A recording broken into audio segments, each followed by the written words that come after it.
Hey, friends. Colossians 1:15 through 20.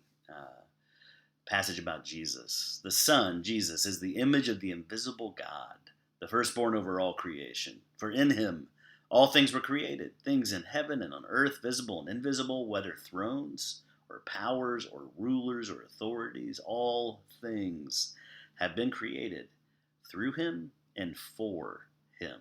He is before all things, in him all things hold together, and he is the head of the body, the church. He is the beginning and the firstborn from among the dead, so that in everything he might have supremacy. For God was pleased to have all his fullness dwell in our King Jesus, and through him to reconcile, who put back together to himself all things, whether things on earth or in heaven, by making peace through his blood shed on the cross. As we come to the end of 2.5 years of a slow walk through the book of Matthew, this is Jesus, and continuing to reflect on that peak moment we were talking through yesterday in our gathering of resurrection.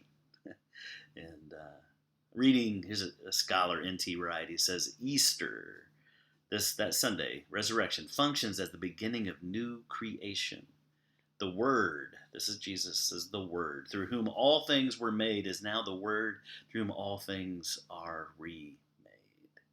So far from being an odd or isolated supernatural event, Jesus' resurrection is to be seen as the beginning of the new world, the first day of the new week, the unveiling of the prototype of what God is now going to accomplish in the rest of the world, the beginning of a new world. Hope today, just knowing that, hey, our King, Jesus, he's risen, right? And that means we're surrounded by things um, that can chip away at our hope. But we know, right, that because of that moment, the new world has begun, right?